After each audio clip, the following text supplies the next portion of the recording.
හයි සුබ දවසක්. අද අපි කතා කරන්නේ ඔයාගේ ආදරණීය පූසාගේ සෞඛ්‍යයට ඉතාම වැදගත් වන දෙයක් ගැන. ඒ තමයි විටමින් E. ඔයාගේ පසා සතුටින් සහ නිරෝගීව ඉන්න නම් එයාට හරියට විටමින් ලැබෙනවද කියලා බලන්න ඕනේ. විටමින් කියන්නේ පූසාගේ ශරීරයේ විවිධ ක්‍රියාකාරකම් සඳහා අත්‍යවශ්‍ය වන රසායනික ද්‍රව්‍ය. ඒවා නිසි ප්‍රමාණයෙන් නොලැබුණොත් එයාට සෞඛ්‍ය ගැටලු ඇති වෙන්න පුළුවන්. මේ වීඩියෝවන් අපි බලමු පූසන්ට අවශ්‍ය ප්‍රධාන විටමින් මොනවාද? ඒවායේ වැදගත්කමත්, විටමින් හිඟ වුණාම ඇතිවෙන ලක්ෂණ සහ ඒවා එයාට හරියට ලබා දෙන්නේ කොහොමද කියලා.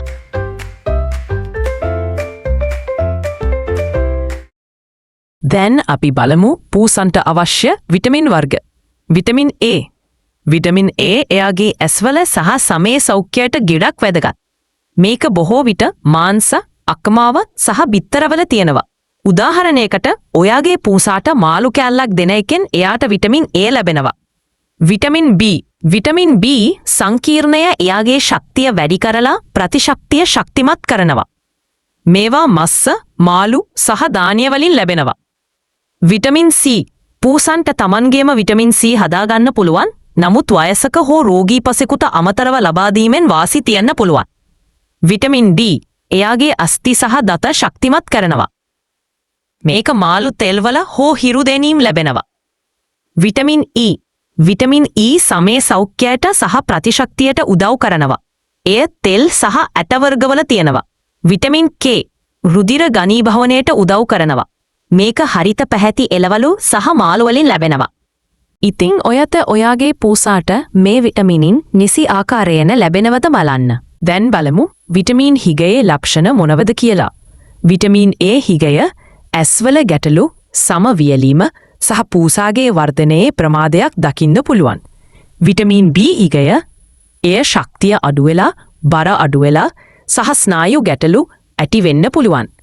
විටමින් C හිගය ප්‍රතිශක්තිය අඩු වෙලා, තුවාල සුව වෙන්න කල් ගත වෙනවා. විටමින් D හිගය අස්ථි දුර්වල වෙලා රිකට්ස් වගේ රෝග ඇති වෙන්න පුළුවන්. විටමින් E හිගය සමේ ගැටලු සහ පේශි දුර්වලතා පෙන්눔 කරනවා. විටමින් K හිගය රුධිරය ඝනීභවනයේ ගැටලු ඇති වෙලා අධික රුධිර වහනයක් වෙන්න පුළුවන්. දැන් මම කියලා දෙන්නේ පූසන්ට විටමින් හරියට ලබා දෙන ආකාරය. පෝෂණය. හොඳ තත්ත්වයේ පූස් ආහාර තෝරන්න. ඒවයේ සියලුම අවශ්‍ය විටමින් තියෙනවා. උදාහරණයකට වෙළඳ පොලේ තියෙන බ්‍රෑන්ඩඩ් ආහාර බලන්න. අතිරේක ආහාර අවශ්‍ය නම් පශු වෛද්‍යවරයෙක්ගේ උපදෙස් මත විටමින් අතිරේක දෙන්න.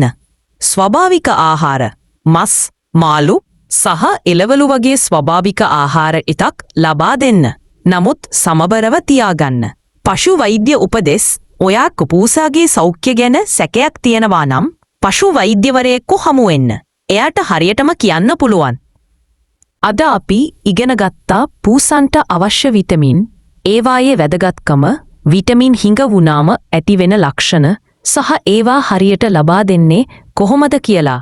ඔයාගේ පූසාගේ සෞඛ්‍ය ගැන හැම විටම සැලකිලිමත් වෙන්න. අවශ්‍ය වුණොත් පශු වෛද්‍යවරයෙකුගෙන් උපදෙස් ගන්න. මේ වීඩියෝව බලපු ඔයාට ගොඩක් ස්තුතියි. මේ වීඩියෝව ඔයාට ප්‍රයෝජනවත් නම් වුණා නම් ලයික් කරලා, සබ්ස්ක්‍රයිබ් කරලා, ඔයාට ප්‍රශ්න තියෙනවා නම් කමෙන්ට් එකකින් කියන්න. අලුත් වීඩියෝ එකකින් ඉක්මනට හම්බෙමු. බයි.